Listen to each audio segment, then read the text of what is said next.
God damn, okay. You gotta fucking yell at me. This shit is loud. Yeah, it's wild. Now, they could be fun again whenever you want to admit them to that. Oh yeah, I still gotta do it through the iPad because.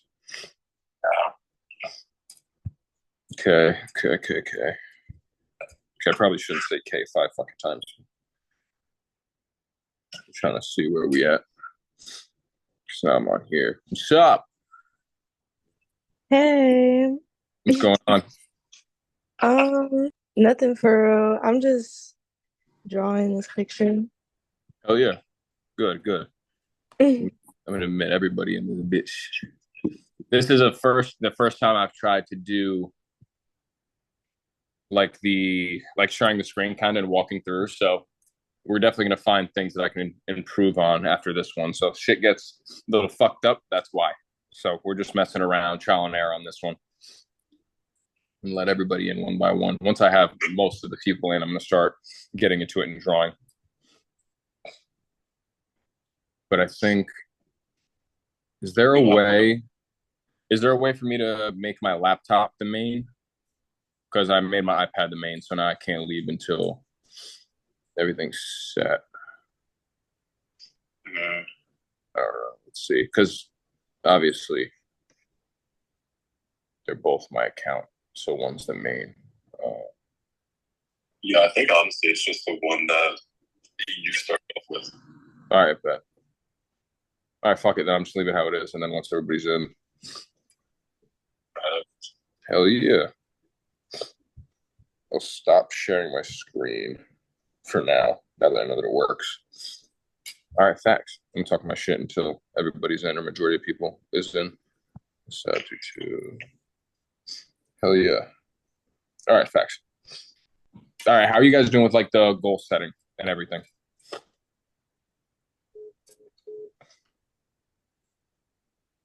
We're doing good. Yeah, I'm pretty good. Bye. Hell yeah, good. Do you guys? How much do you guys have written down? Anything? A little bit. I saved like some photos Okay. to kind of go from there, but that's about it. Okay. Okay. Sweet. So when you guys are doing that, yeah, when you guys are doing the goal setting, get as specific as you can. So, like for me, I could actually probably share. Actually, yeah, fuck it. We're gonna fuck around for the first couple minutes until everybody's in. I'm gonna share my screen on my iPad, and then so I have you guys streaming here, so you can see me from my laptop, but my iPad's here. So if I'm just staring down, that's kind of why. Um, so like for example, if you guys are looking at, oh, do I even have this all on here? Yeah. If you guys are looking at houses, or if you guys are thinking about houses, you guys want to buy whatever, right? Like the dream house you're looking for. If you're looking at that, this is kind of where I'm going from.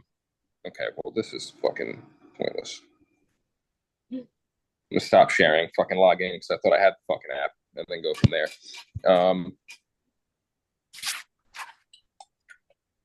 When you guys are looking for the house, you guys have a rough idea for what you're looking for. Once you know the amount of rooms, square feet, the acreage, once you have all that, you can then break down the price.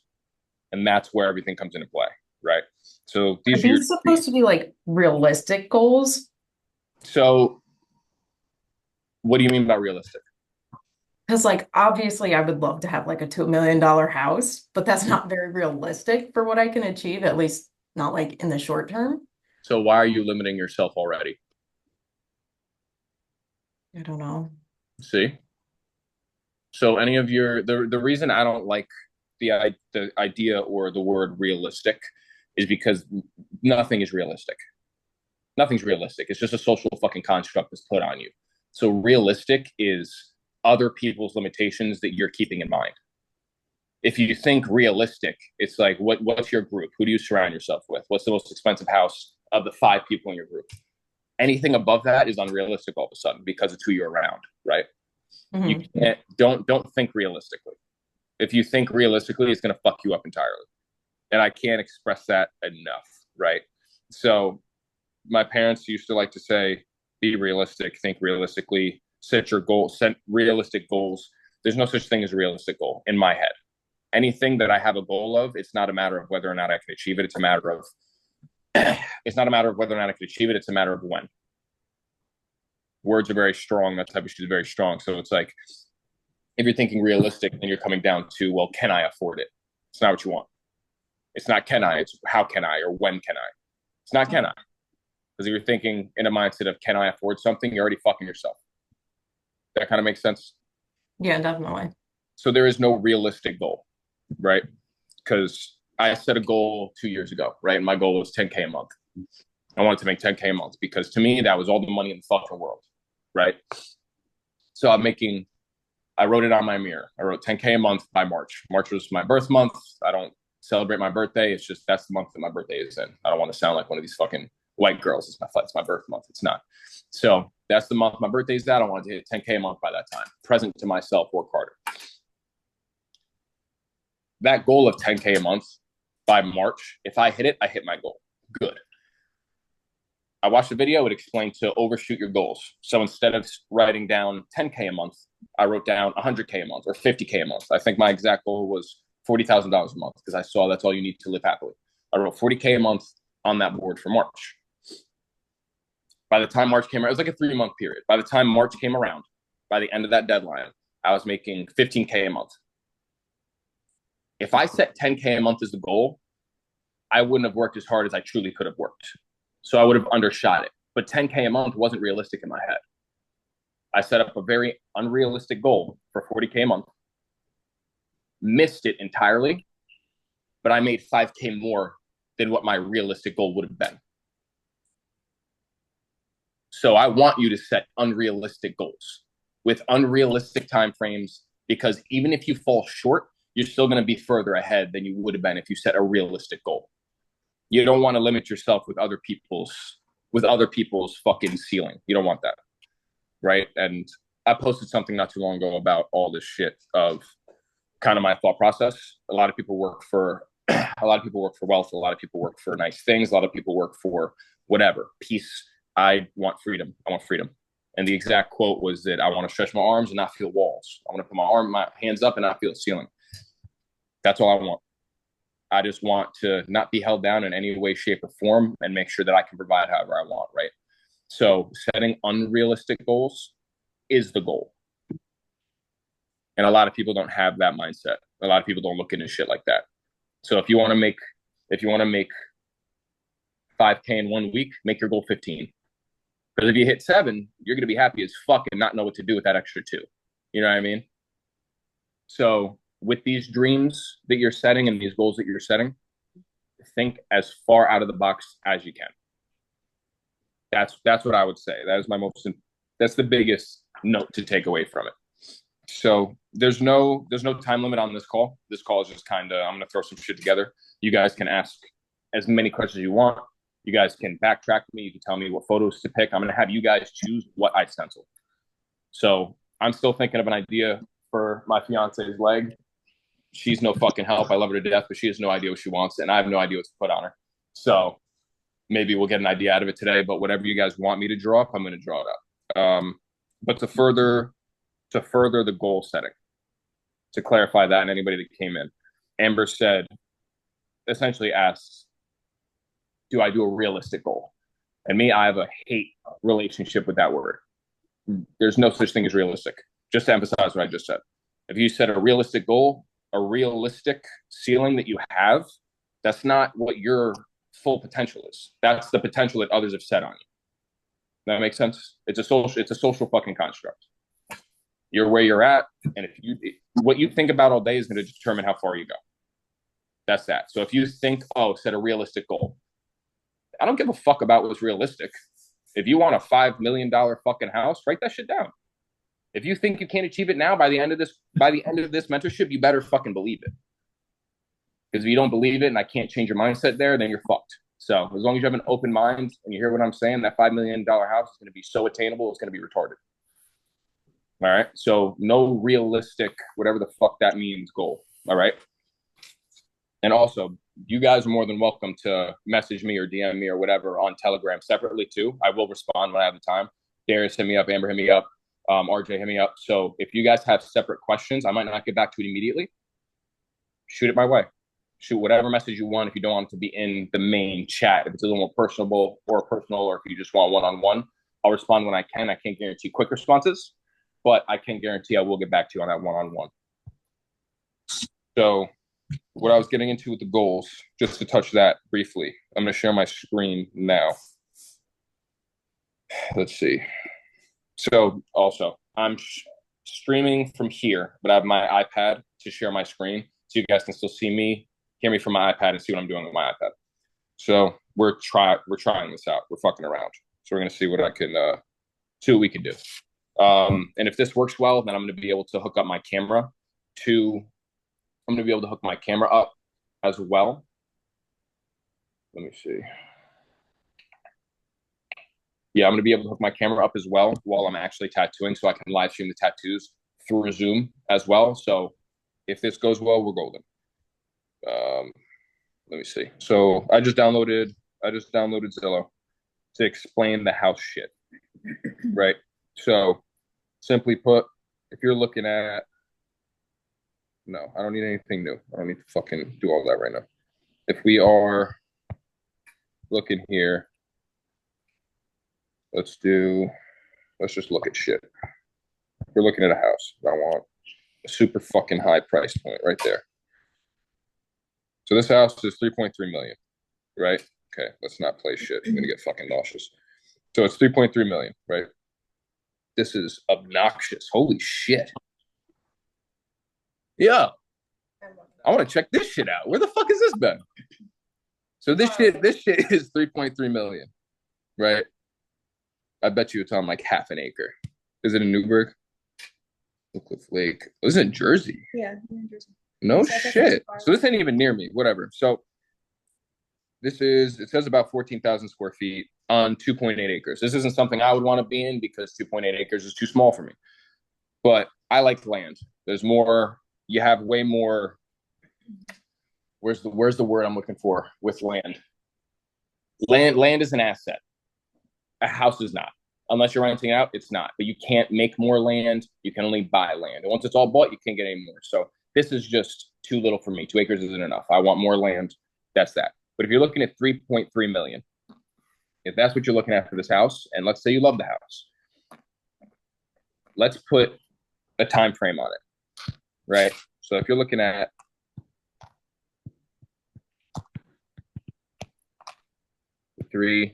actually, let's just do it like this. Because that's what it comes out to, right? Anybody also, just give me a time frame that you want to get this house in. An unreasonable time frame. Something too short where you're like, there's no fucking way I'm getting this house in this time frame. 3 months. What we say? I heard 3 months, I heard 1 year. Yeah, 3 months. I'm going to do both. I'm going to go 3 months. I'm going to go 1 year.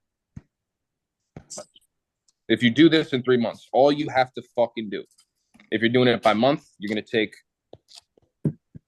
that 3 million, 33, whatever the fuck, 3.3, you're going to divide that by 3 because it's 3 months. All right? So in order to attain this, buy it cash because I'm not doing no debt bullshit. If you're buying this cash and you're running that by 3, you're going to have to make 1.1 million per month. All right? So now you got to break it down. Break that down. How many weeks are in a month? 4. 4. Thank you. God damn. Y'all motherfuckers are still tired, huh? So you need to make 275 a week. All right? How many days are in a week? 7. 7, right? So typically I would say go by 5 because there's 5 in the business work week. That's just what it is. Nobody works on weekends. But if you're trying to attain this type of cash, you need to be making money every day. So we're going to go by 7, right? So now take this number, divide that by 7. All right? You need to make 39K, 285 per day in order to make that. In order to have the liquid cash to buy this house out, to say fuck you to the guy, give me the house and hand him cash, this is what you got to make. All right? This is how I'm breaking down your goals. So once we meet one-on-one, whatever goals you give me, I'm going to actively help you in the one-on-one meeting so you know how much each thing costs that you have, how much the total is, gross. Let's say it's a 5-year plan. Divide that by day, by month, by week, by everything. So you know, okay, cool. In order to make 100K, I got to make $250 each day, which is very attainable. In order to make $1 million, I need to make X amount per day. Once you break it down and make that number small, it's way, way easier. So under the same math, you're running 3.3 over 12 now. All right. You're looking at that worked out fucking phenomenal. So now you're looking at 275K per month. As funny as that is, you just transfer that bitch over. Now you have 30 extra days to make this shit, or 28, whatever the fuck it comes out to. 270K. Now you're going to divide this per month by the week. So 4. It's 4 weeks. Divide that by 4. You're looking at 68,750 per week. Or what you could do also, you could take that full 1 year amount and divide it by 52, because there's 52 weeks in a year. Doing the math, 12 months divided by 4 to hit the week is very different from hitting 52. It's very different. You get different numbers because not everything works out how you want it to work out. Take that number. So you got to make a week. Divide that by 7. Now, I know this is going to sound, you only have to make, but you only got to make 9.8K per day. There's a very big fucking difference here. But now you got to start thinking, how can you make that? How can you do that? If you're tattooing, in my case, I charge about $3,000 a day. So me, myself, 3K is already off the table. 3K minus 9,800.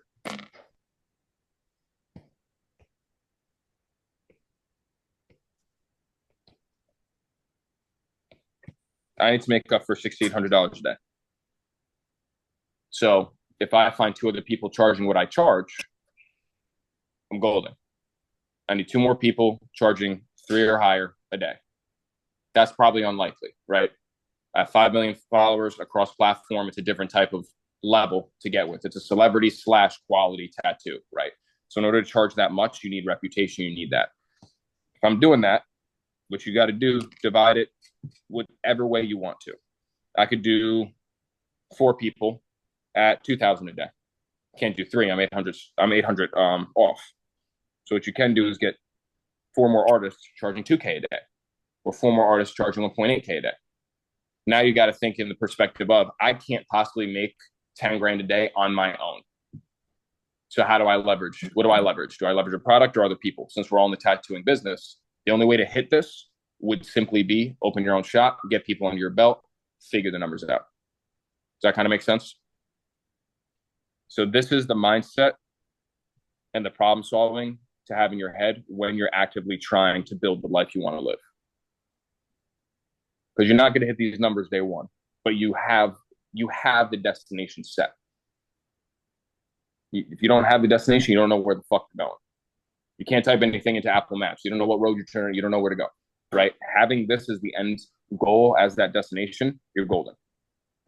And that's all you can really figure out right now is what is the end goal. Then you can reverse engineer it, put a dollar sign next to it, put a date next to it, and now you have a goal. So after touching on that, that's that. So now let's draw some shit. So do you guys have any questions out the gate on kind of how to create a stencil or how to do that kind of stuff? Or you're just kind of watching the process, see where we go? Valid. So somebody give me an idea. Give me something. Because I honestly, without an idea, I'll be sitting here for fucking days trying to find some shit. Well, you know her best, so what does she like? What does she hate? That's where I always start. So she doesn't like, so as funny as it is, she went to Florida for a little bit and she loves the water. She loves the beach. That's just shit that she kind of grew up with. But she hates water tattoos. She doesn't like putting an octopus or a shark or a fish or anything on her. It makes no goddamn sense. She's laughing right now. Funny to her, I fucking hate it. So we live on a farm right now. She grew up in the tire industry. Her family owns a tire company. I don't know what to fucking put on her, man. I'm not putting a fucking tractor on this motherfucker. So she wants me to do whatever. So if she wants me to do whatever, I like that LA Chicano style. That's just the type of shit I'm into right now. That's the type of long hair. Hey, It was mine. It's fine. some bullshit. That's the type of shit she likes, right? So what I can do is I can hop on Pinterest. I find all my references on Pinterest, or I use AI to generate shit, which is another thing. But like something like this, if it wasn't such shitty quality, could be used in the Chicano style, leg sleeve, arm sleeve, whatever. This one, I actually used this hat in a different tattoo I just did. So I used this reference already. This could be used. I don't like the lips. That detail's not going to look good on skin. How do you determine what is and is not going to be skin? You want to say that louder? I know it's wrong. Okay, so my girl said, how do you determine what's going to look good and not good on skin? I'm very high detail with the stuff that I like to do. I like to get as much detail as possible. I want people to look at my work and think, oh, fuck, like, I feel like I could touch the motherfucker. It's right there. Like, I want that shit to be clean. There's certain detail you want. There's certain detail you don't want. Like, if I'm looking at the lips, you want to think what is going to last over time and what's going to look attractive over time.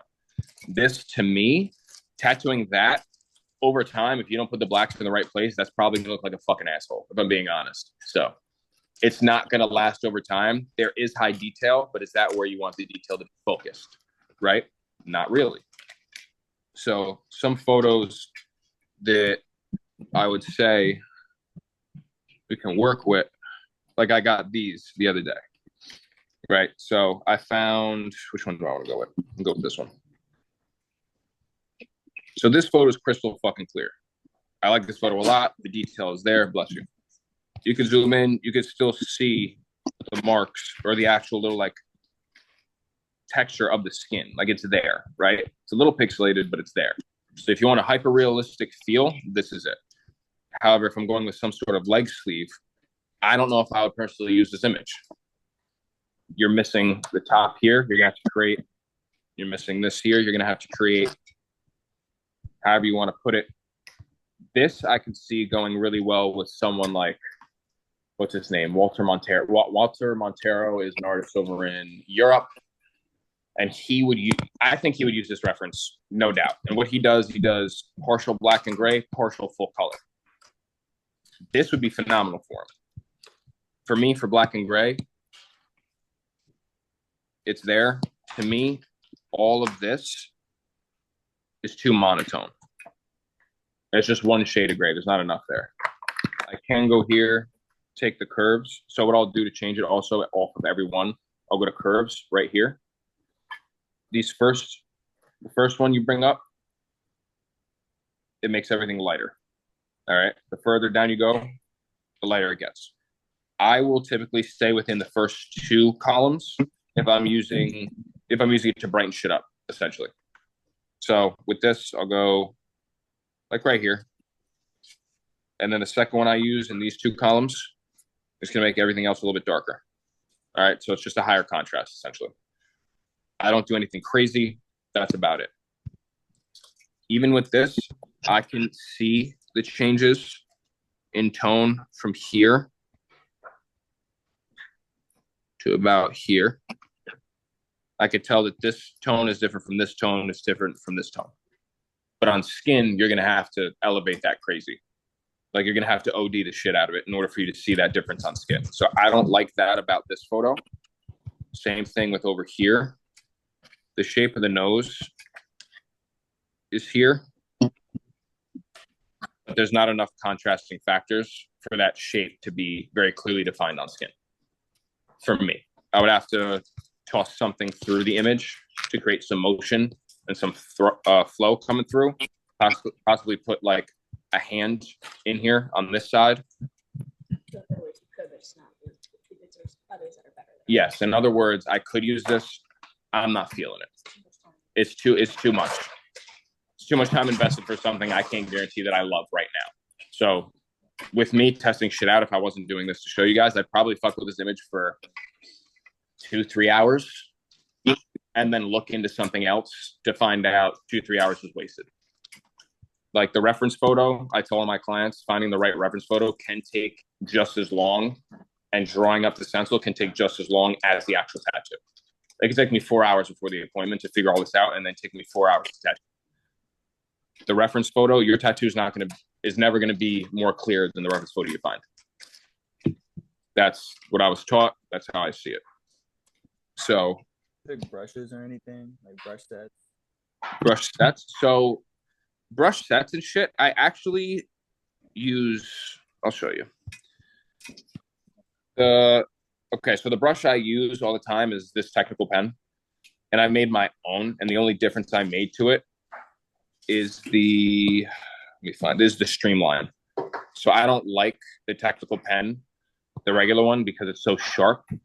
If you see, it just hits, it curves exactly where I put my pen, which I know you're saying that's probably what you want, but it's very difficult to get smooth lines. See that little jitter right there? I didn't even move my fucking hand. It just slid across the counter weird. I don't like that. So I streamline the shit out of it.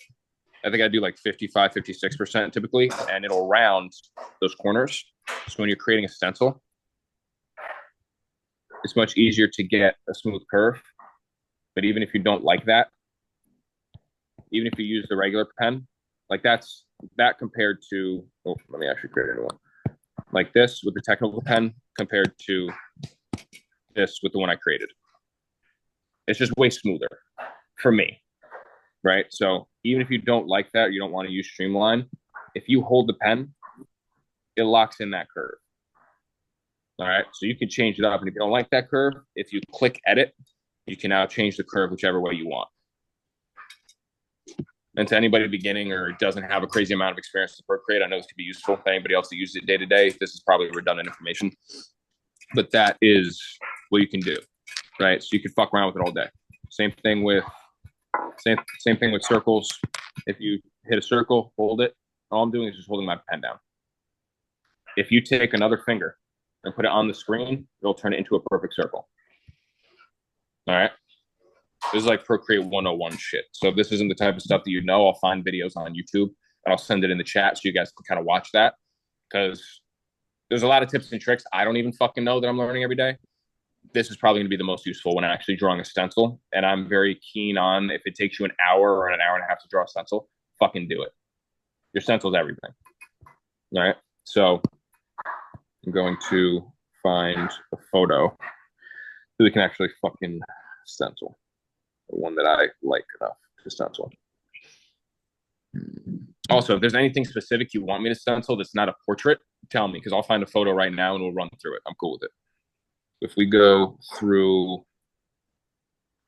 let's see, I should probably create a folder for all these fucking references. If I go with, let's go this one here. Can you do some like words? That makes sense. Words? Yeah, I do like a lot of script work. That's why.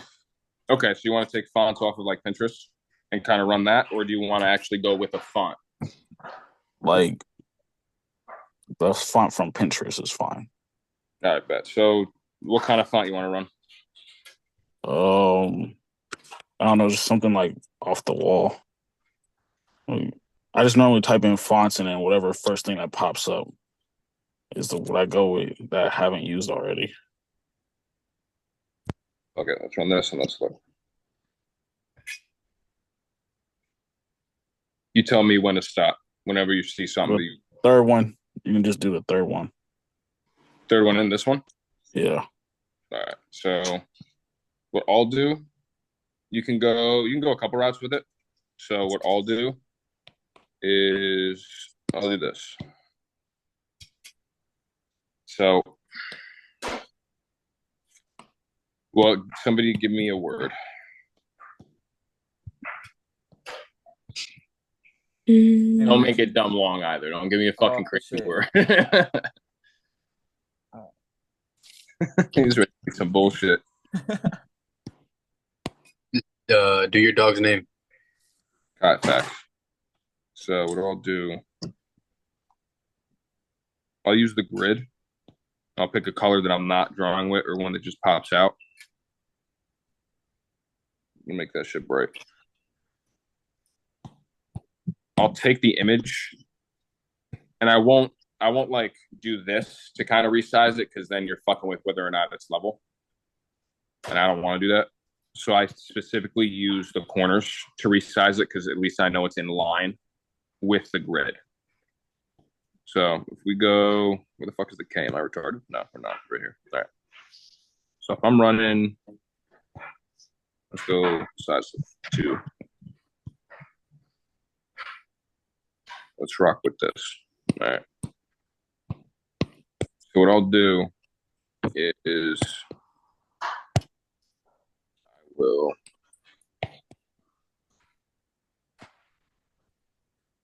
I'll create different layers. So for me, at least, I'll start with one layer, do one letter, second layer, another letter, third layer, different letter. So each letter has its own layer. But I'm going to take it directly off this, and I'm just going to follow. Obviously, anywhere from here up on this one, you're going to have to create your own shit. But if you just have the basic set of pens on here, like basic set of brushes, what I do, I'll just keep it in line with everything. So I'll hold this down, the same thing on the other side, and I'll just outline the outside line of every letter. So I'll create that basic outline. All right, and I'll just do that through the whole thing. So like on a curve like this, I'll redo this curve a million times if I don't like exactly how it is. And if I never get it exactly how I want it, like if none of them are good, I'll stop and I'll see the curves. So I'll go straight line. I'll line this line up with the straightest line that's there. Like that. I'm going to create a different layer now. Now I'm going to create the curve coming off of this. So I'm going to start. I'll actually use different colors so you can kind of see what I'm doing. I'm going to start in this line. And I'm going to finish following the curve. All right. And once I have that, I'll go back to the original layer. I'll erase wherever they meet. I'll erase wherever they meet. I'll go back here and I'll lead this right into it. So it's just a smooth fucking line. That's just how I work with outlining letters and shit like that. But I also have different fonts, or not different fonts. I have different packs like this, like out of a graffiti pack. So like you can have anything. If you just search for the shit on Etsy, you can find whatever fucking pen you need. So for fonts like that are clearly used with some sort of more of like a calligraphy kind of style, I had a pen. I actually think it's on my other iPad. I don't have it now, but you can create pens too. It's very easy to create a pen. But like this, I used to have a pen like this, essentially, that only had the outside. That only had the outside lines and there was no inside, but it kept the angle. So I set the angle across and I had the outside lines set. So if I was following this stencil, it would be super fucking easy for me to outline this pretty much. It would take a fucking 20-minute process and turn it into 5 minutes. So the problem, not the problem, but the issue, go ahead. I thought someone said something, my fault. If there is, you got to find the angle. That's the only issue with using the pens on this. You got to find the right angle. Like that is a little bit too much. So you got to rotate the screen to find it. So that would be roughly the right angle. And I'll create this pen and I'll send it to you guys so you have it. But essentially you just follow it.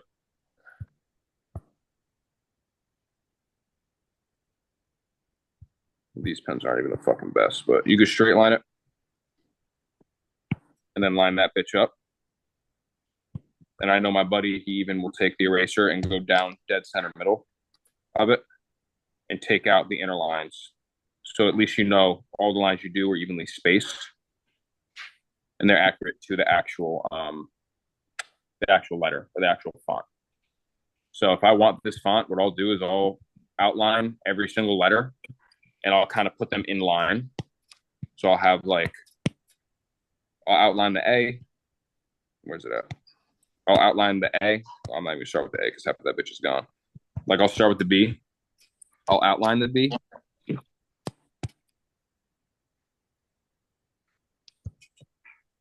And also, if you're doing the font, if you don't like anything, make those changes.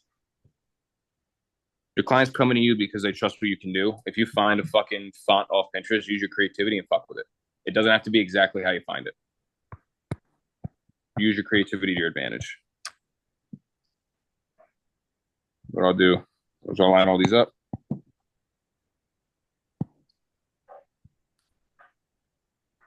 And I'll create multiple layers. So this one, I'm going to do the first layer in red, outlining it the best that I can, and kind of keeping these overlapping.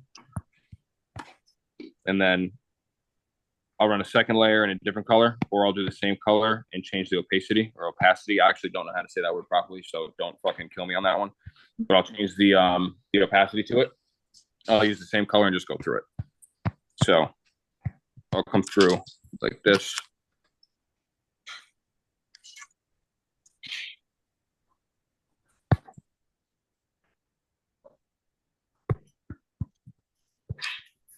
And I'll just create each individual line coming through. There's other ways to do it. The easiest way to do it, honestly, is to find the font online and download the font. Easiest way to do it, find it, download it instead of having to redraw every single one that you do. And plus, then you'll have a full catalog of fonts you can offer to all your clients. So if you want to kind of stick with calligraphy and do more calligraphy work and be more of a calligraphy artist, if you do a lot of fonts like that, I would download all the fonts that you use and go from there. Because then you have them all in your files. So you never got to search for it again. It's like, oh, I've done that font before. I just got to find it. If you have it, you can just scroll through your fucking fonts on the side. Because then you can just add text. And then you have whatever fonts. And then you have whatever fucking font you want. So I have all the basic fonts, but then you can have like this font, or you can have basic cursive fonts. Like for me, I have,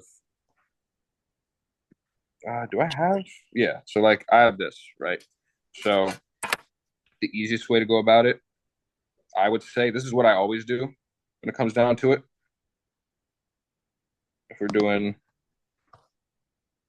this, it's like as a dog's name, you can also, I'm gonna change the color to the shit. Let me make sure I remember how to do this because I haven't done this in a while. Oh no, I'm even gonna do that. Never mind. Wait a second. If you have the font, you can go in here. You can create the outline from it, and then there's a way to edit how much of the outline there is. I don't remember how to fucking change the settings with that though. Hold on.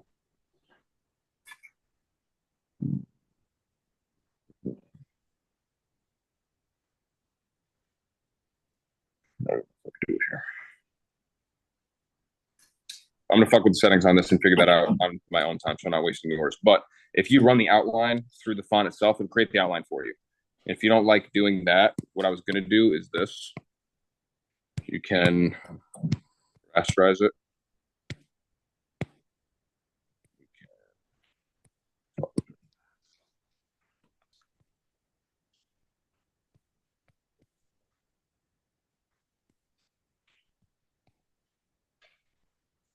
What I'll do is I'll do something like this. It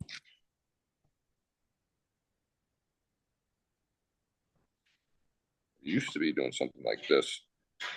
Might have to blur it more, but doing something like this, I'm gonna fuck with it so I can actually fucking remember exactly how to run it. If you do something like that, you'll have the outline done. This is a little bit too thin, so I didn't think I'd blurred it enough, but you have that outline now. And that's directly from the font itself. But this is way too thin to actually run on a stencil. So I'm gonna figure out exactly how I did this because I showed one of my artists how to do this shit like 2 weeks ago. And he still does it. But you can run something like that. What I'll do is I'll either keep duplicating the shit,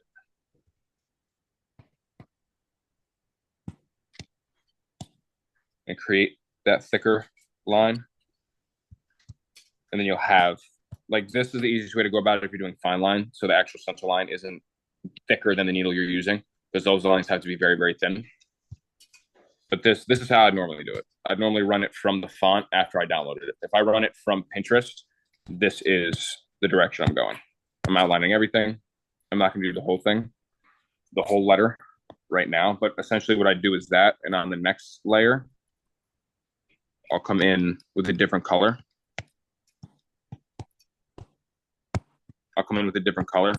And now I'll start to build off this.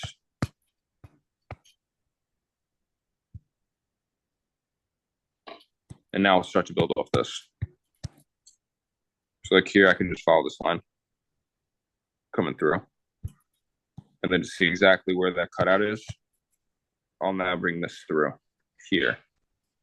I'll take my time with it. Now I know where to start and stop on the straight line. Same thing over here. This starts here.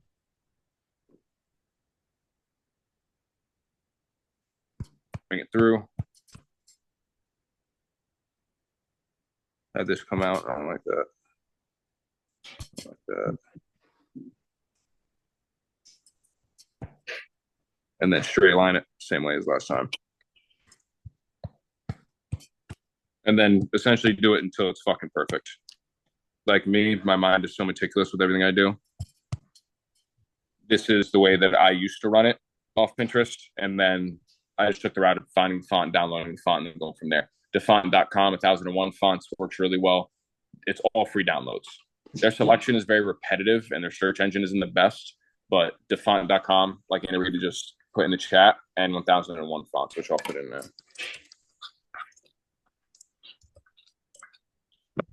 Both of those are very good places to find fonts. So that's what I would do for any sort of lettering of any form if you're not doing it by hand. Which me, I haven't learned long enough to actually fucking put that shit on you with marker and make sure everything's fucking perfect. So until I have like a year experience more than what I currently have, I'm not going to be drawing that shit on skin. But I do have a lot of calligraphy artists that I could probably get some knowledge out of if that's something you guys would be interested in. I have a lot of resources. So anything I can't do, I have people that can.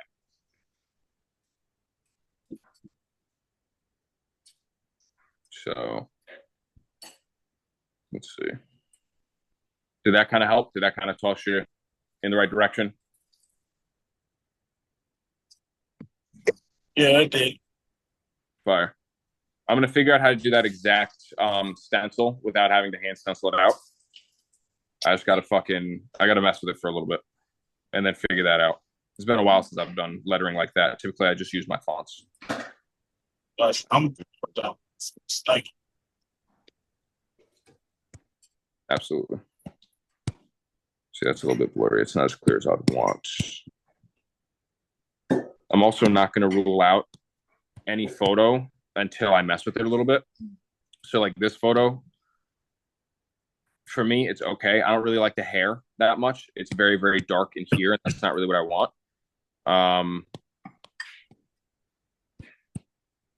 But I'm always going to mess with it before I rule it out. So what I like on this are the highlights. The highlights are very, very pronounced. I like that a lot. Because on skin, you're going to have to do really high contrast to get that shit to pop how you want on skin and make it last for years and years and years. So you're going to have to emphasize that white, but you don't want to put too much. So I'm most likely not going to do anything lower than this line. So what I'm going to do is fuck with it since I'm black and gray. I'm going to fuck with it a little bit. I kind of want the tones to be a little bit more pronounced in the face. So if I go too high, it's a little bit too white. Way too much skin tone in this sense. I drag it back down a little bit. Now, for me, I would consider using this because I actually don't mind this at all. The first thing I'm going to do is I'm going to fuck with it a little bit and kind of make my own little changes to it. So the first thing I'm going to do, I'd be lying to you if I did it that way. I typically duplicate the image and I'll fuck with this image. I'll mess with it a little bit. Go ahead. Let RJ back in the meeting. He told me he's in the waiting room. Yeah, because I fucking did it on this. Okay. Fuck, how long has he been in there? God damn it. He told me a minute, bro. God damn it. He's just sitting there like fucking swinging his feet. He's like, oh, Yeah, there you go. My fault, dog. So if we're running this, I like to use the airbrushing on any sort of alterations I'm making. For me, I like brightening up the eyes a little bit. I'm very light when I do it the first time around. And I'll come through. Actually, I don't even know if this is the brightest white. I guess it is. I'll come through here, make very gentle, like marks. It would probably help if you guys could see the fucking pen, actually. Hold on. Let me see if I can fuck with the settings real quick now that I'm thinking about it.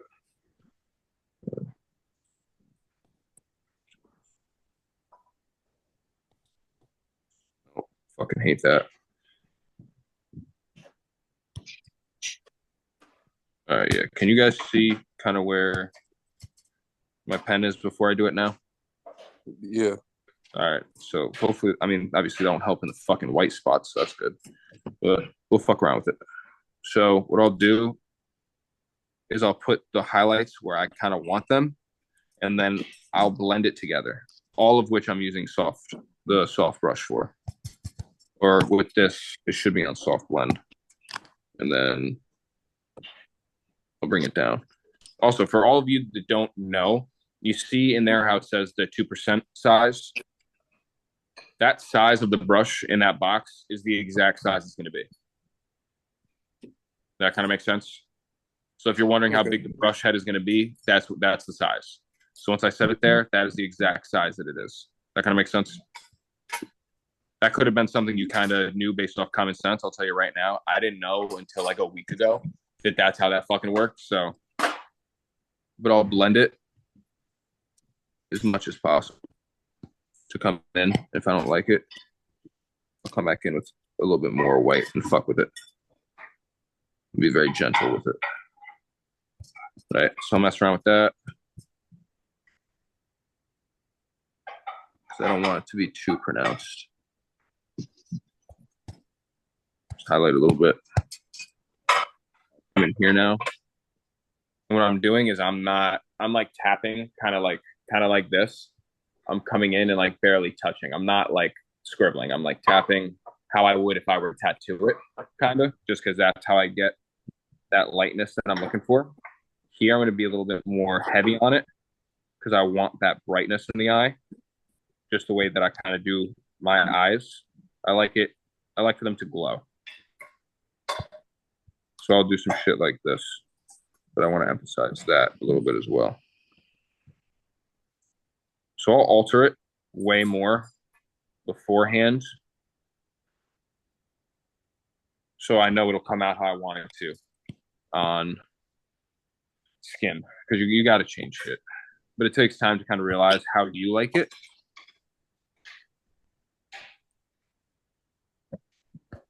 So like this,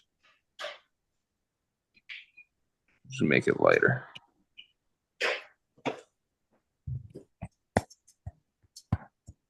So that, for me, that's how I want the eye to be, because now it's just popping the fuck out.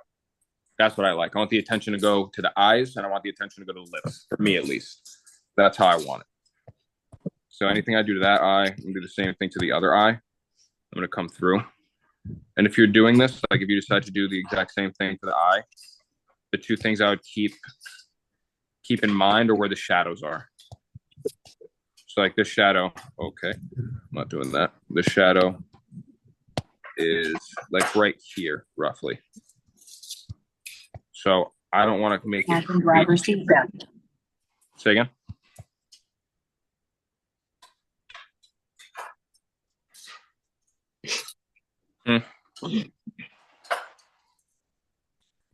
Miss something.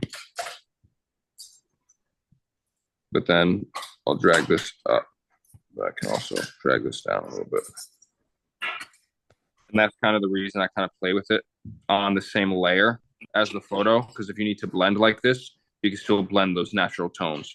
Where if you blended it on a layer above, you can't blend the tone underneath. So that's why I like to do it on the same photo. A lot of stuff I do like to emphasize a lot. So like the lips, I'll emphasize just a little bit, nothing crazy, just the light spots. I'll get in and I'll touch up. But again, you don't want too much white because that's going to take the realism out of the piece. If there's too many highlights, unless you're really good at what you're doing, you make it look like wet. It's not. You're going to OD it, and it takes a while to learn that. So if you're just beginning, you don't want to OD the white highlights. But for me, I know how it's going to act on skin, and I know I'm going to want all of this a little bit brighter to clearly identify certain curves in the face, certain spots, because certain spots are a little bit gray for my liking. All right. When you're doing white, do you prefer to use like a mag or a round shader? Kind of depends. Kind of depends on the piece and where you have to put white. Like if I am doing here, for instance, if I'm doing this spot, okay, hold on, I'm sorry. If I'm doing this spot right here, or nope, right here, for instance, if I want to use white in all of this, I'm going to use a mag and I'm going to pendulum the shit out of it. All right. So that's what I'm going to do because I want a smooth fade here and here for me. And then if I'm running it this way and this way, if the mag is coming here, I'm going to want to fade out here and here because you don't want just a block of white, right? But if I'm doing, honestly, if I'm doing white here, I'm going to take the white and I'm going to be dotting it with my liner. Okay. Because that's also going to give a realistic texture to that spot. So that's kind of how I go about it. I kind of feel it out as I'm doing it. I don't have any specific rules to white. The only rules I have is don't put too much where it doesn't belong, thinking it's going to make it more realistic. Kind of makes sense? Mm-hmm. Fire. So one thing I do when I'm stenciling, I use hard lines and I dot where my tones and shades change. So I'll line or I'll outline the actual, how do I say, I just had the word in my fucking head and I lost it. Any shapes or hard shapes, I outline. So the jaw here, anything that is separate from something behind it is a hard line for me. So if the nose is here, even though the tone is relatively the same here, I never want to look at my nose again. Even though that's a relative same shade from here to here, I'm still going to hard outline right here and right here to define the shape of the nose. That kind of makes sense. Mm-hmm. I could probably word it a lot better. But right here, like I'll outline the bottom of the lips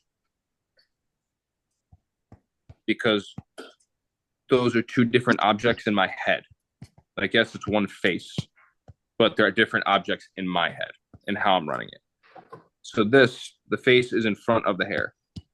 So I'm going to hard outline this because there's really no blending that has to go on from face to hair. And same would go for the nose holes, right? Correct. Yep. So I'm going to come through. I'm going to come here on the jaw. Pause. I'm going to go there. I'm going to bring all this through. Huh? Of course I said pause. Zoom or not, if you see something gay, it's gay. You got to pause the shit. Wasn't gay till you said pause. Huh? It wasn't gay till you said pause. Nah. Listen, if you hung out with the people I hang out with, you got to protect yourself at all times. So that's where the jaws for me. Even though there really is no change in tone here to here, I would say here to here, there's really no change in tone through this.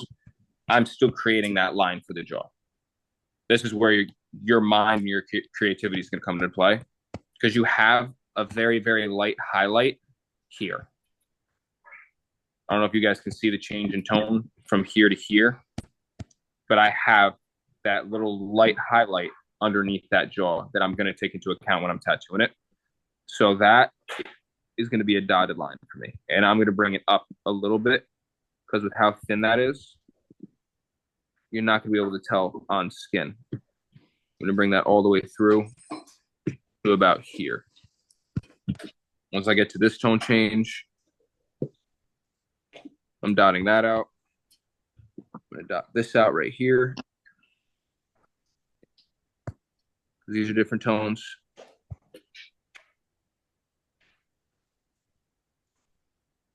And this comes up. Also, zoom out and zoom in. Because if you're zoomed in doing this, you're not going to notice how drastic this changes. Once you zoom out, you see it. A lot of people like to draw stencils on, like they'll print the paper out, they'll put the paper on stencil paper, and then they'll trace on the paper itself. So then you're placing your hand-drawn stencil onto the skin, exact reference of what you're doing. Exact size, exact reference. To get more detail, I like zooming in. I like getting everything. So if I'm here, I'm accounting for all shades and tones, right? And what I do is my eye is better at seeing essentially the darker tones from the light. But if you have trouble basically identifying the darker tones from the light, you can start by identifying the lighter tones. So you can start a stencil by doing this instead of tracing out this. That kind of makes sense? Wherever your eye goes first, just build off. You don't got to stick with one thing. Like I'm doing the jaw now, but I'll probably end up going up here and hitting this because that's just what popped out for me. You know what I mean? So you can run whatever direction you want. Just because I'm starting with the jaw doesn't mean you got to start with the jaw. Just because I start with the darker tones does not mean you have to start with the darker tones. This is just how I very clearly see what I'm creating, essentially. The map that I'm creating, this is how I do it. But not everybody's process is going to be the same. So I'm going to come through here.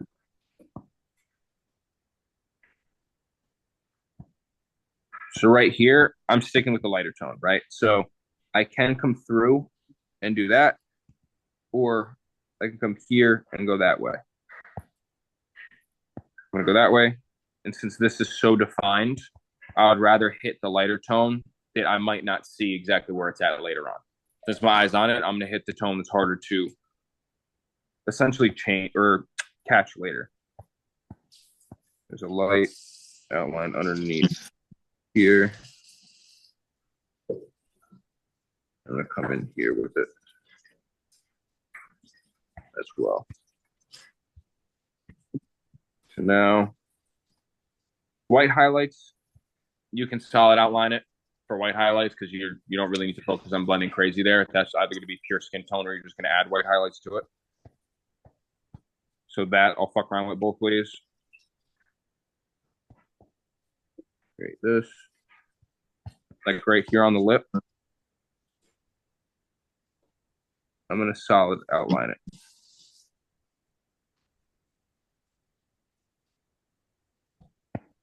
Same thing here. A solid outline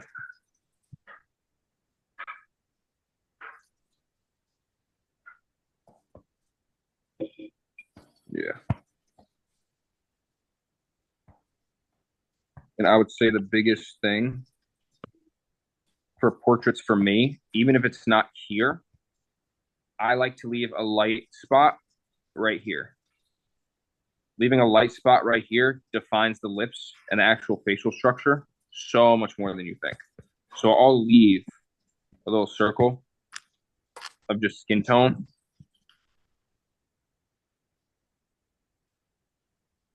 Right in here.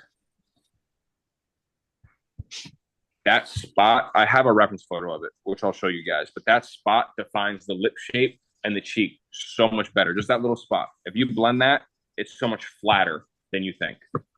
And one of my boys taught me that probably 2 months ago.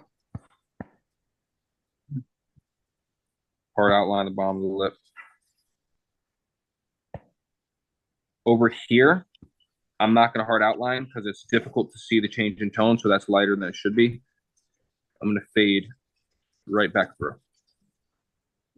And then from here, I'm going to go to the white and leave it open. Are you doing this on the same layer as like the picture, or did you add another one? Nope, complete separate. Okay. Separate layer. So if you do it on the same layer, when you print it out, you're going to print the whole picture too. So whenever you do a stencil, you want the stencil to be on a separate layer. Also, as you're drawing, what I'll do, I'll just take the eraser and I'll go through it and I'll reverse it. Because if I erase and erases the fucking photo behind, that shit can make you so angry. I've broken an iPad because of it. That's how fucking angry it'll make you. If you draw on the same layer, dude, it's fucking terrible. Also, if you want to save time, bro, what I did was I created a pencil, and on the stroke path, I did the spacing like pretty far out. So like go to your technical pen, and then you can go to the stroke path, and you do the spacing. It'll make dots, so you don't have to like individually put them. You can just do like, yeah, like just like that. It saves so much time. Yeah. So I was fucking with that for a little bit. For me, I don't know. For me, it's like I liked it. I did that a couple months ago and I had it. I liked it, but it's not, I don't know, it's not the same for me. I don't know why. I don't know why it's not the same in my head, but yes, I had this, I made this probably 3-4 months ago when I was messing with it. But the stencils I made, I didn't really like it. I liked more so, I like the dashes more than the dots for some reason. Maybe because a little more free. You can actually like give a little bit of like a curve to it, probably. Yeah, like it follows. Like the dots are just kind of clearly defined. Where if I want to come through here, I can still curve around it and have almost that solid line. You know what I mean? Mm-hmm. Then I don't have to switch in between pens as well. For me, I think it's quicker and more efficient if I just go dot, straight line, dot, instead of switching pens. Okay. For me. But yeah, every other artist in my shop, they'll switch between what you just said to do and what I do. So for them, it's like whatever the fuck is in the air that day type shit. Also, another way to do this, I'll show you after I finish the mouth.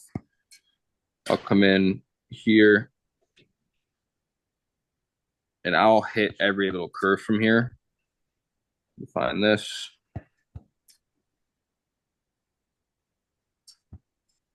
And I'll come through here.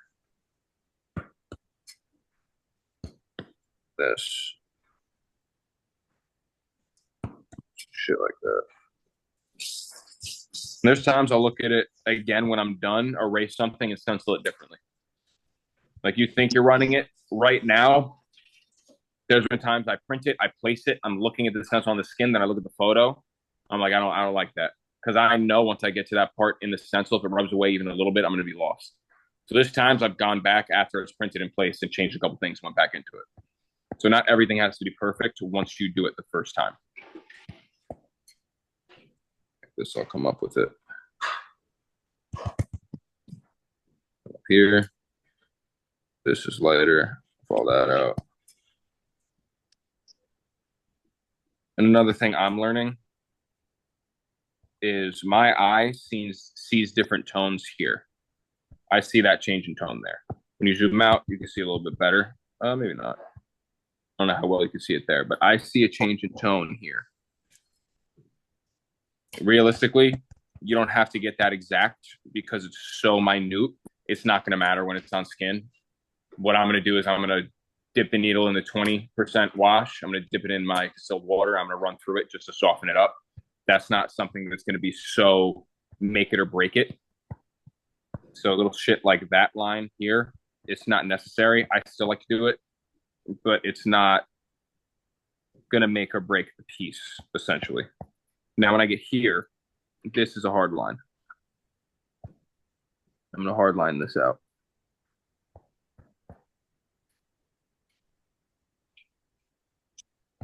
Once I get to about here, this is where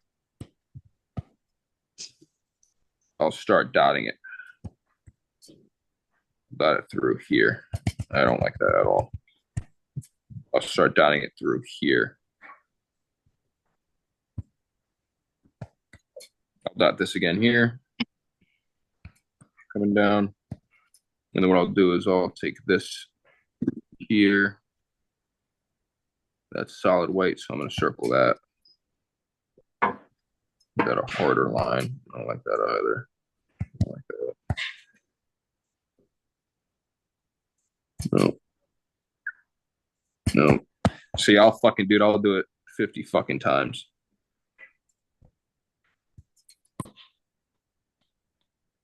Yeah, see that I like. So now I hop around. You don't have to hop around. I hop around. It's just a habit I have.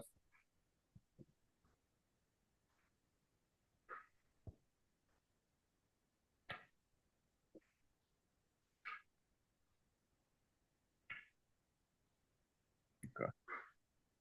So now I'm going to create a line here. Here. You don't want to do too much also. If you do too much on your stencil, it's going to be hard to read. But this is a solid tone I need to come in with. Here.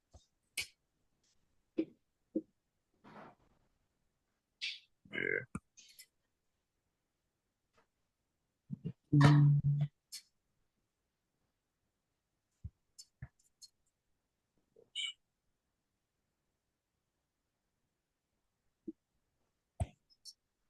And now instead of doing all these little fucking pieces, because that's not really going to matter on skin fucking 5 years down the road, you're not going to be able to see it.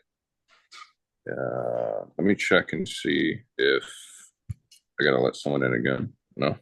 All right. Now, once I'm here, I don't need to fucking circle all of these little things because that's not going to matter 5 years down the line. That detail's not going to be there anymore, realistically. But that needs to be highlighted because that's not going to be solid black off that line. That's what I'm going to do. I'm just going to add that in here. I'm going to bring that up because this is dark. I'm going to create a little bit more space with that. Going back, yep. Create more space here.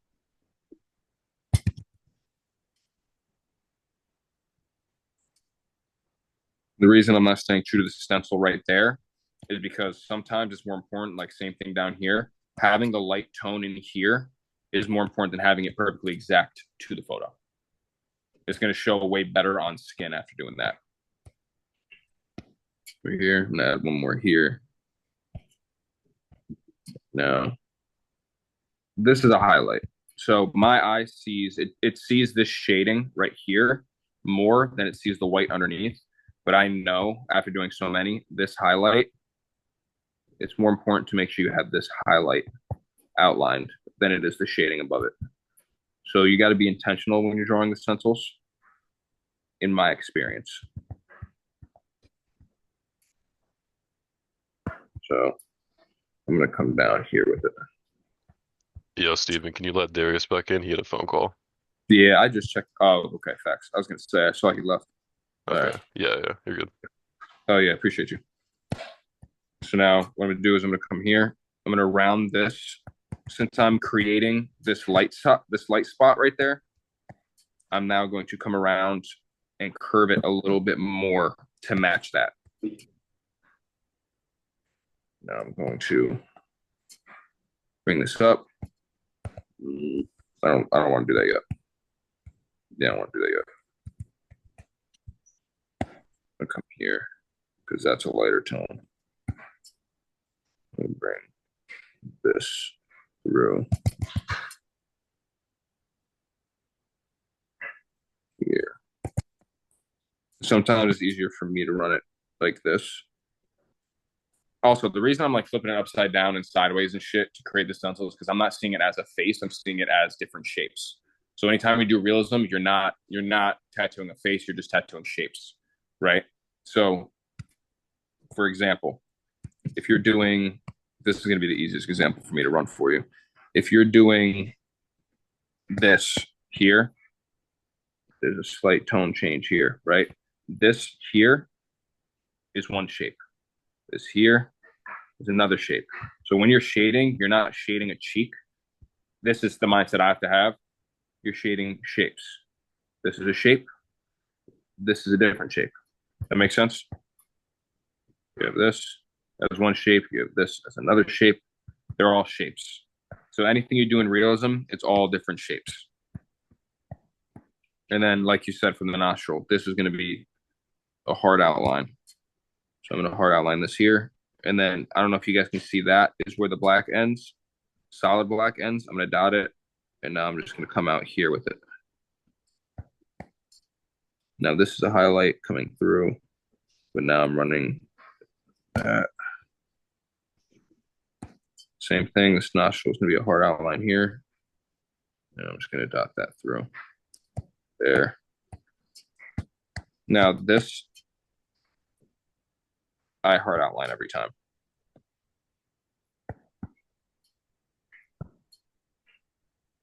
No.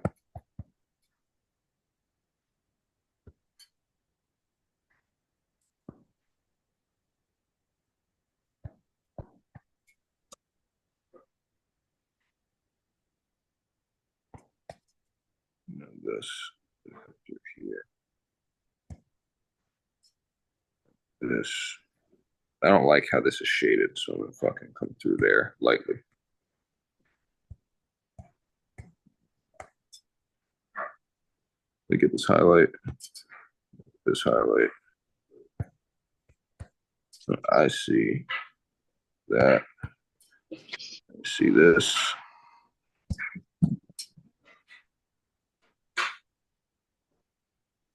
That's relatively smooth there.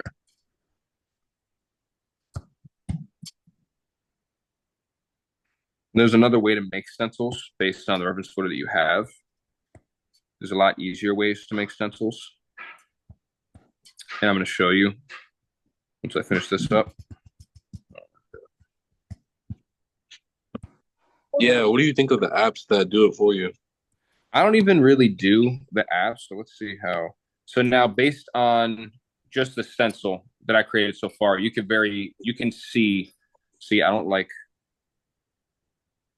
I guess that works. No, it doesn't. I'm gonna do this real quick. So with that, I like some of the apps, but some I really don't.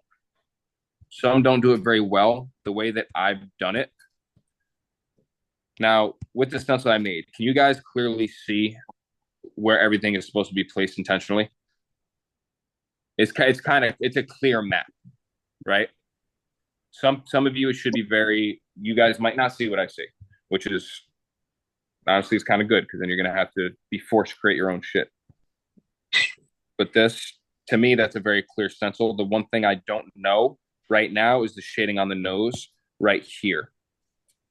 That, and then this looks empty. But if I look back at this, it's very fucking empty. If I toss this in here, what layer am I on? Yep. If I toss this in here, it's a little bit more clear. Through here, and since I changed this, it has to be fucking empty. But I can highlight this a little bit better. So if I'm rocking that, that's a little bit better for me. So what I also have done and relatively do pretty often is I'll run, I don't know why these are separate. I'll run this, so I'll duplicate it 4 times. You don't need 4 times, you only need it 3 times. So I'll duplicate it 4 times. What I'll do is I'll change this. I'll click this N right here. I'll go from normal to color dodge. And then I'll tap the actual picture. And then I'll click invert. Once you do that, You go to this up top and you hit Gaussian blur. You go no more than 4%. I typically stick with 3, if not right when it turns 4. So I'll do that. Now, after this, merge the top two. And then you're going to hit the curves again. And I'll go in the middle right here, and I'll go down. And I'll kind of move to the right here. In the first quadrant, I'll typically end up. Now, this would be my stencil. I don't fully like doing this. It'll print out fine. I don't like doing this because I don't know where all the tones are. You can't see this. You can't see that fully, and you can't see this here fully. Right? So you can't see the shape of the cheek there. You can kind of see the highlight. You can kind of see this. Not really. You can't get all the detail of the lips that you would want to, but in some spots, like this will actually help you with the detail of the lips. If you look in here, well, that didn't fucking help you whatsoever.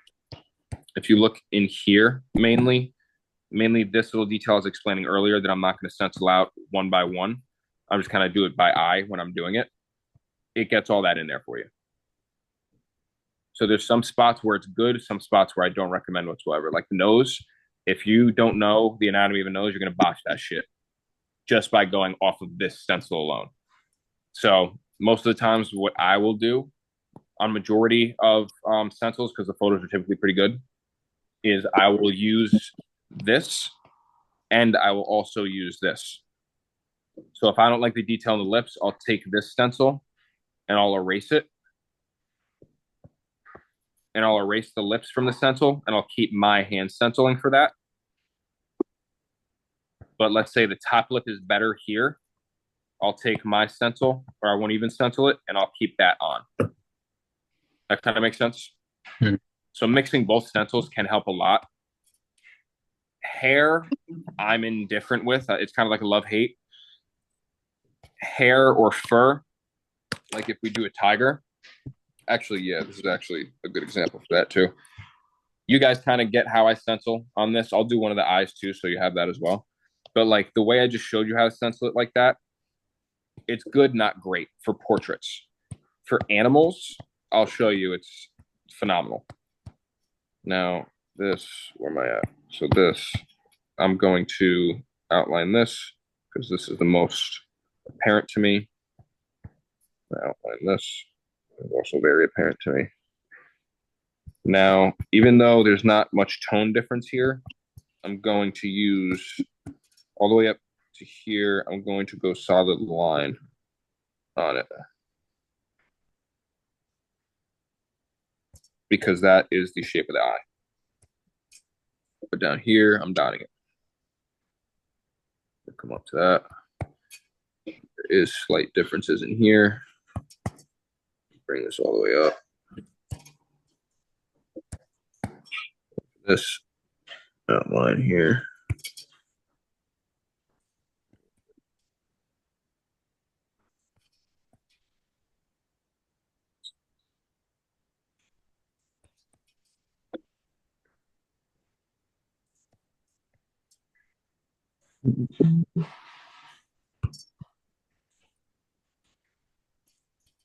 Dot that up. Dot that up.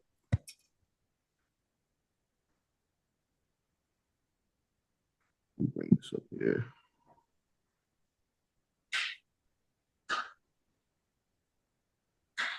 Through, and then now I'm just create a very basic, essentially boundary with where I want to keep the white.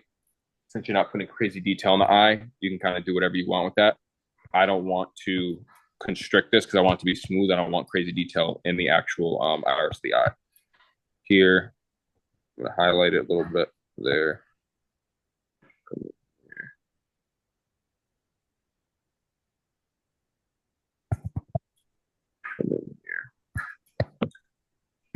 And then for here, eyelashes don't have to be exact to the photo. I actually kind of prefer if you put more eyelashes in or just thicker eyelashes, emphasize a little bit. If you look at any woman now, regardless, most of them have their fucking eyelashes done. None of them are fucking real. None of them are realistic. Doesn't fucking matter. I'm not saying everybody, so please don't get offended to that. But when you see eyelashes, you think long eyelashes, you think thick eyelashes. You can create them. It doesn't have to be perfect to the photo. Allow it. On the bottom, go however you want with it. Like so. Up top. The only thing is there's a turning point in it, like here, coming through.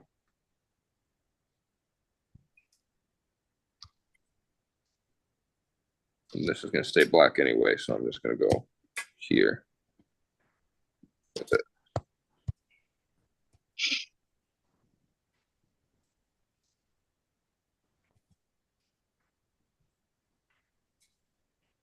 And a lot of the times when you're actually tattooing it, I wouldn't suggest packing this black and then doing eyelashes. I would suggest doing eyelashes to make that dark, if that kind of makes sense. So if you're doing these, I want you to come through with a liner, like a 7, depending on size. I would say like a 7. Come in with a liner and come through and just drop it down low here. Start through, have them intersect, come through. Because seeing these gaps in it, it's going to bring a lot to the detail in the eye. So you don't want to just pack that and go. Actually use that liner and intentionally put them in. Once you get down here, though, in a lot of references, it doesn't necessarily matter this far down because they get so long and together, depending on the angle of the face. They're like right next to each other. So you can run something of that sort. Not this exactly. I don't know how I feel about that yet. I'll change that up a couple times.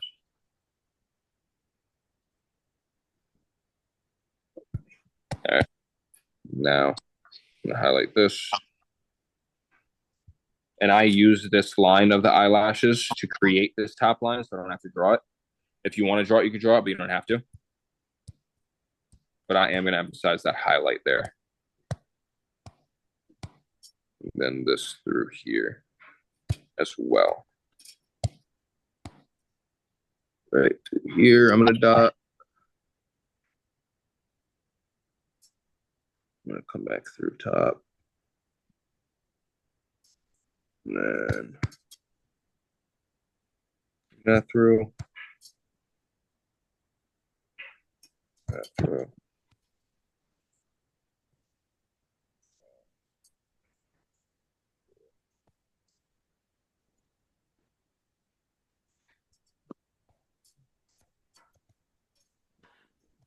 I don't like that at all. There. And this actually looks like it's coming through here. One more there. This goes through here.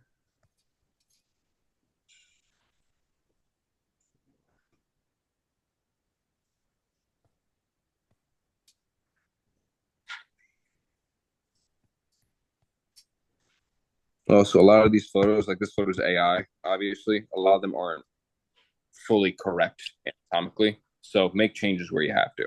Like some things make sense, some things don't. Like I wouldn't put this harsh of a line here. Like I wouldn't shade this harshly here and then leave this all the same tone and have it dumb harsh here. That doesn't make sense to me. That's not going to look good on skin. This is going to pop out so much more than you think. So I wouldn't do that as harsh as that is. I'd bring it here and I would keep a soft line through here coming through. That's what I would do because it all needs to be blended one way or another. Come here, and then emphasize this here. For the cheekbones, how do you go about like getting that like roundish look to it? Like, of course, I've been told that it's like directional shading, but how do you go about it? Directional. I run directional. So Yeah. I'll do my main shading. Let me see if I have anything kind of like, nope. Let me see. I would come in kind of like this and I'd come through. Let me drop this down a little bit. I would come through and I would build it up. So like if I'm doing the jaw, for instance, I'm gonna have my mag. I'm gonna use my mag not flat like this. So don't think I would use it like that. I'd probably do it on this sort of angle. I kind of run it on this kind of angle. I go on a 45. So I'd thin my mag out and I'd run it side. Like how do I explain this without having a mag in front of me? I'll show you guys, but I'll run my mag directionally here. So I'll go this direction there for the jaw. And then what I'll do is, since this is all kind of shaded, I would run it about this way. And I would build up. From here, I'd build in like this. And I come across like that. So I'm doing that, but to soften it up and to actually smooth it out, I'm going the opposite direction with the lightest tone I have. Okay. So I'm gonna hatch. I hatch everything that I do. So I'll come through here. I'll come through here to do that, and then now I'm back directional here, and then that's gonna flow me right back into going directional again. So directional is damn. See, that's why you check what fucking layer you're on. That's why you check that shit. So also, if you hold your two fingers down on it, like speed runs it. Yeah, for me, it's directional. It's all directional. So like, I guess another reason I like to do these like hashes instead, I know what direction I was drawing it in. So I knew what direction I was drawing it in. So that kind of puts me in the mindset of shade this way. If I see the hash just going that way, that kind of makes sense. Like that's kind of, I think that's why I lean towards doing hashes instead of dots, because dots are just there where hashes kind of show direction already. That's kind of why I go about it.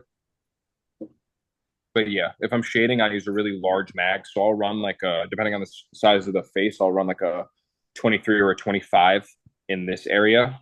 Actually, I can kind of create a map for you. I'll run a 23 or a 25 in this area.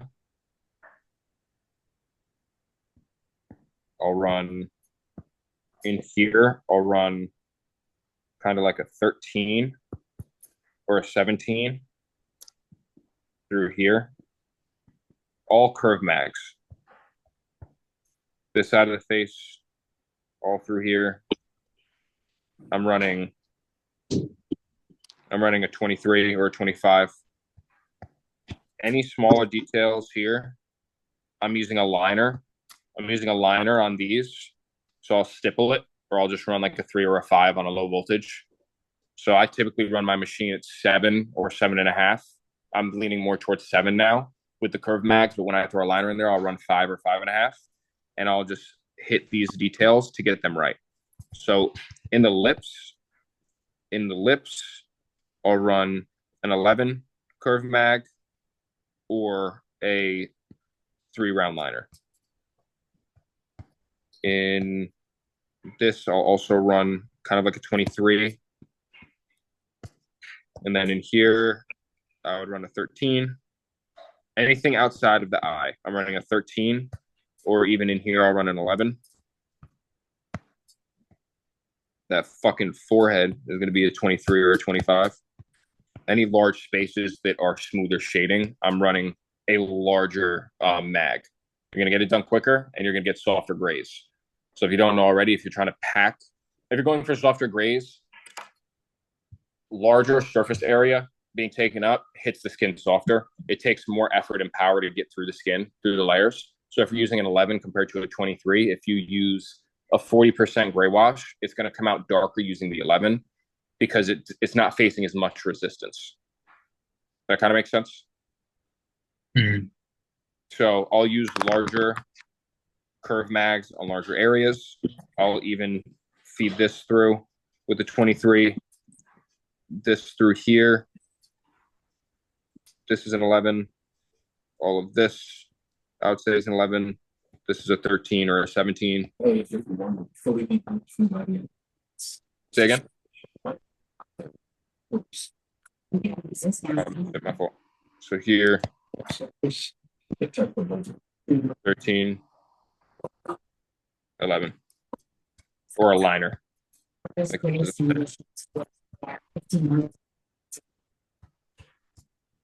if someone's mic is on or if someone's trying to ask me a question. I have no idea. But yeah, that's kind of how I approach it with the mags. And my basic setup is 13. I'll go 11, 13, 17, 23, and then a 3 round liner. For a portrait, any portrait, that's what I'll run. If I want to run thicker eyelashes, I'll choose a 5 or a 7 round liner. It's kind of rare that I use round shaders just because I've gone so long without using them. I just don't really implement them as much. This is the rough roadmap for what I would do. Very, very rough. And then for hair, I would use the 3 round liner to start this, and then I take over with the mag once I get out of creating the sharp peak. Same thing right here. I'd use a liner there, but I would use a mag here and here because there's really no peak here until you get here, if that kind of makes sense. Hair is a whole nother fucking game I'll go through when we get there because it took me a while to learn hair, and I know it'll take everybody else a while to fucking learn hair because that shit sucks. Learning it sucks, but once you get it, it's fucking awesome. So for the stencil, can you guys read that pretty decent? Yeah. But obviously change what you need to change, but this would be my roadmap. Doing something like that. And then for tigers or lions, I do this. I do this every time too. Let's do. Don't like that one. I'm very picky with my photos, if you couldn't tell already. Do like simple enough.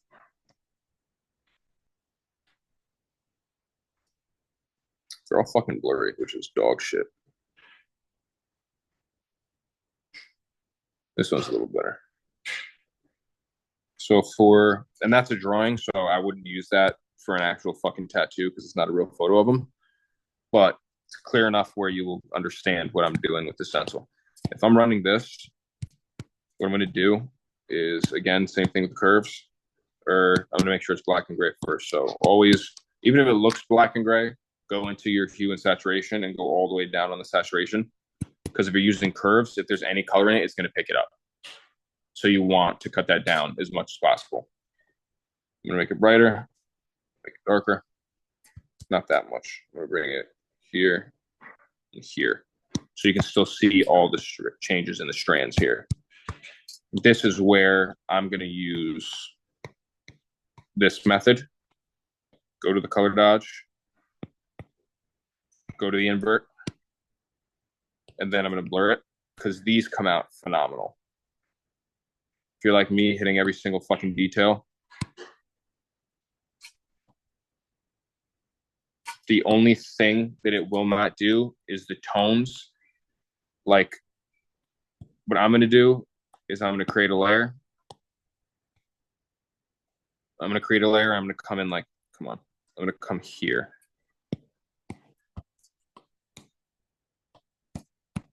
And I'm going to create with a thicker line. I'm going to identify these tones and shades because it will not show you on that stencil. It'll just show you direction for where the fur has to go. In here is darker.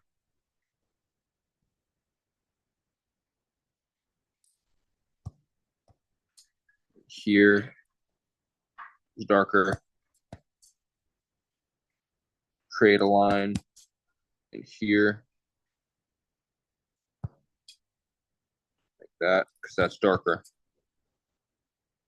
This is a change in tone. This is a change in tone. If you do not have this, you don't know where those are. See how you cannot tell from this stencil? You just add those lines to where it changes. Now you can understand where the tones have to go. Same thing down here. If you look down here, you want to identify these changes in tone. Because even though it seems pretty fucking apparent, the second you take this red away, can't tell. So those are the little fucked up parts of this stencil process. Using this to use a stent to make a stencil, you still need to identify those parts. Like me, sometimes I'll go right through and redo the eye completely and erase the eye from the stencil. But the reason I like this so much is because you still see these strands. And I'm not going to take all day to fucking. Do you know how long it would take to stencil that? Each strand of hair, it would fuck the tattoo. You ain't getting it that day. Like that's how long that would take. So those are primarily the ways that I will create the stencils. Yeah. How long is this? What, hour and a half so far? For animal fur and stuff, is that all just like with having the mag sideways? For me, yeah. It's all manipulation for the mag. Complete mag manipulation. That's what I would say. Because once you learn, because it's not just taking it and running this, it's knowing when to pluck from the corner through instead of just slicing. If that kind of makes sense. Like a lot of the hairs, I'm not gonna just fucking just go like that with and just keep going. I'm gonna use the corner of like, for this, probably a 13 for majority of it. I'm gonna run the corner of the 13 using 2 or 3 needles, and I'm gonna pluck that straight through, create like zigzags, come out, kind of thing. But yeah, it's all mag manipulation, 100%. 100%. I would say fur and hair are the 2 most difficult things I had to learn. So learning it, now that I have it, you'll never forget it. Like once you hit it on skin, you'll never forget it. But yeah, regarding the stencils, that's my main stencil process. That's it. For animals, for portraits, for lettering, that's how I would go. Preferred lettering, fonts, download the font so you have it. So you don't have to keep redrawing it every time just for efficiency's sake. You're going to want to have those fonts downloaded. But yeah, any questions, I'll happily fucking answer. Anything y'all got? Oh, yeah.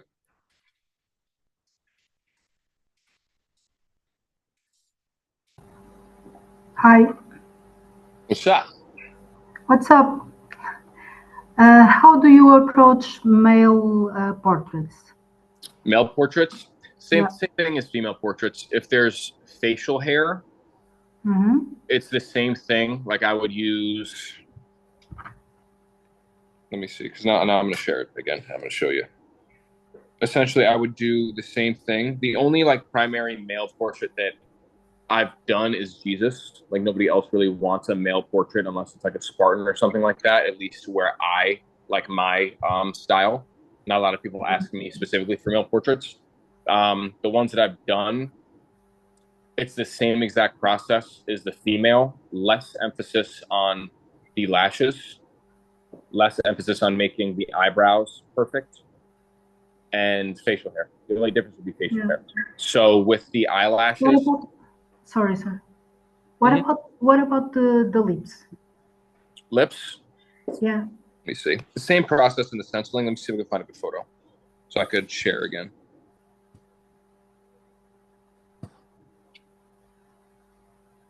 Yeah.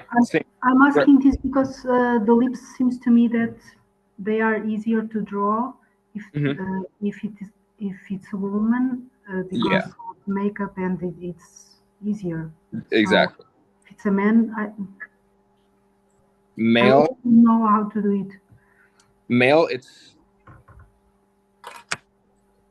going to be the way you kind of look at it. I wouldn't look at lips from like an actual like visual like mental perspective of male and female. Just kind of look at the lighting.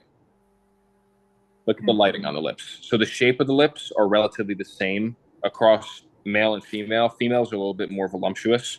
So you're going to have, it's going to be darker here on females because the lip is going to have more volume to it when it's poking out. So let me screen share real quick again.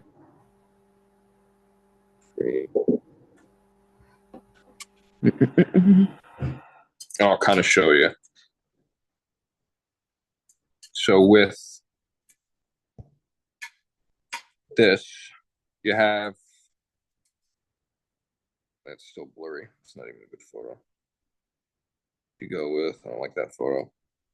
If you go with something like this, let's say, compared to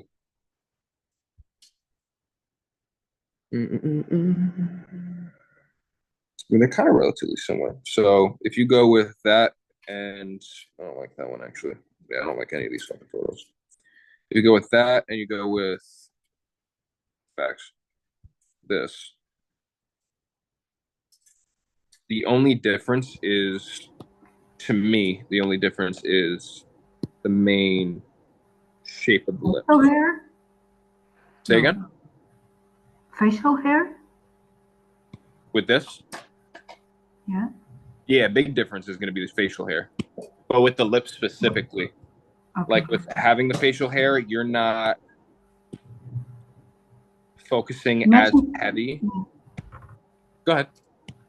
No, my question is regarding, for example, a portrait of someone, of a man that do not have facial hair. So we'll find a different one then. So let's go with, no, let's go with,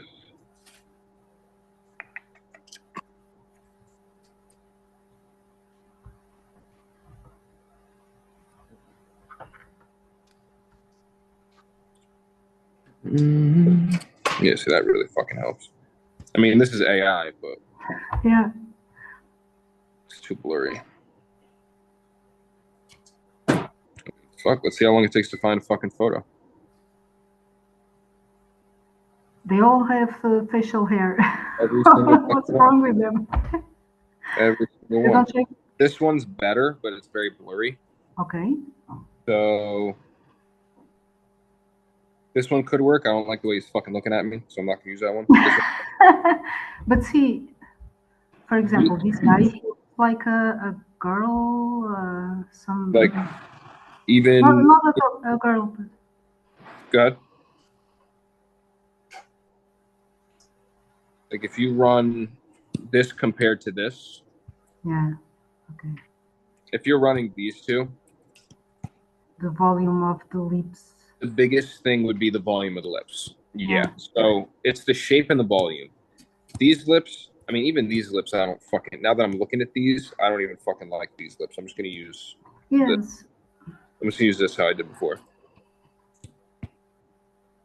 It's mainly the volume and the shape. So with male portraits, from what I've experienced, this, I'm not going to be able to do it unless I do it the same way. There's not as much emphasis and change in tone. Yeah. So some portraits I stencil in color because you can't tell the difference in hue from black to gray, or with black and gray. But with this, you have this general shape here, where here you can't even hard outline it because the lighting is all through there. But the lip is here. So the only thing you can do is emphasize that through this, making this a little bit darker. Emphasize that shape coming through. Because it's not as voluptuous as this, it's not as defined, right? So that's right on the layer. See, so this is another example of why I use different layers. So that's the main difference between the lips, is going to be the shape, because it seems that men's lips are longer here to here compared to here to here.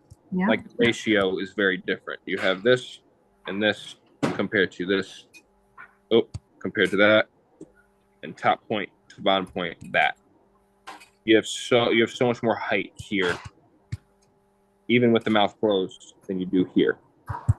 So the biggest thing is going to be emphasizing this a little bit, and emphasizing the tone of the bottom of the lip a little bit. So me personally, I would come in a little bit further here to define that shape. And then over here, I would make it a little bit darker on the bottom of the lip You are here. defining more male characteristics like the chin. Yeah, I would emphasize, not necessarily emphasize the chin, but this space here creating the shadow. I would make it a little bit darker than the photo because here it's much more drastic. Here it's much more drastic on any female portrait. Another big thing, this highlight on the bottom of the lip right here. You see that highlight in here? Yeah. You're not going to have that here. So that's a big difference as well. But overall, you're going to get your shape from these highlights and keeping this dark. Okay. Overall, it's the same rule.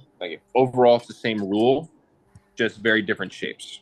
There's different things you want to emphasize on a man compared to a woman. Like men, you want to emphasize the jawline a little bit more.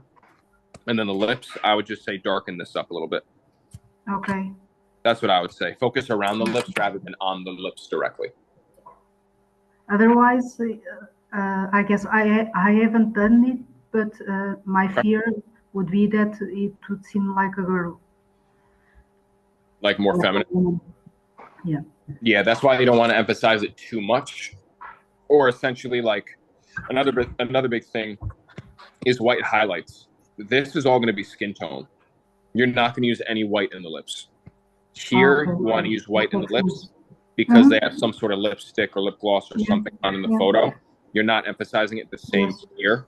You're just leaving it skin tone. Even a light gray at that. Okay. Yeah, same thing up here. You don't want to use white here either.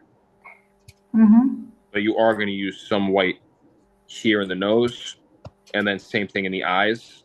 I would use it in these spots to emphasize that. With a woman, you kind of want to look at the lips, so you're going to emphasize the white and kind of make your eye go there. Men, I would say direct it to the eye. That's what I would say. Okay. Yeah. Thank you. Yeah, absolutely. Did that help? Did that answer the question? Yes, you did. I think there is other with a woman. It's difficult. Well, it's difficult, but you have to be careful to put shades here where. You don't want to emphasize on a woman. You don't want to emphasize masculine traits. Yeah. You want to emphasize feminine. And you could do that with a man, so maybe. Yeah. If you highlight the wrong place, you can do it on a man. 100%. Yeah, that's what I would do. The lips. Yeah, thank you. Absolutely, my pleasure. Anybody else? If not, I'm gonna wrap it up. All of this was recorded, so this is also going to be in the classroom, so you can go back and watch and look.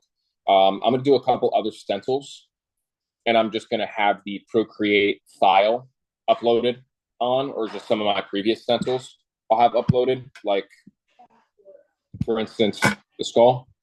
I'll upload this with everything behind it, so you can see why I placed it where. For instance, I don't know why this layer is actually on top, but I'll share all of these so you guys can kind of look and see why I did what I did, why I placed it, where I placed it, all that type of shit.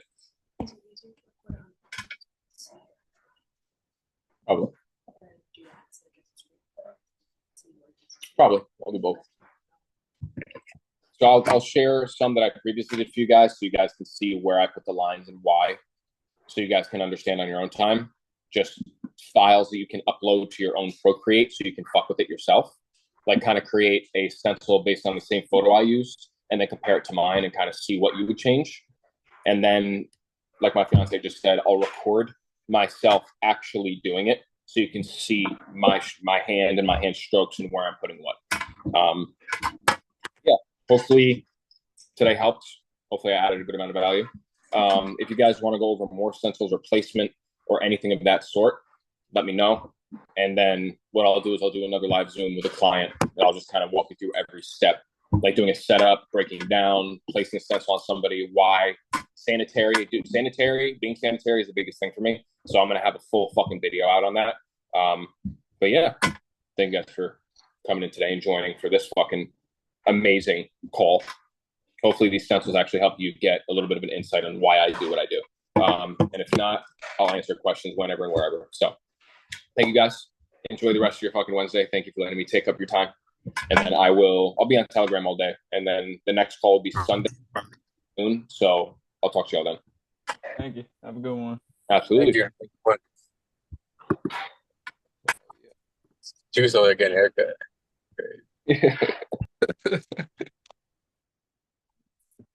Y'all have a good one. Of course, Khalil will never want to show his face, nothing.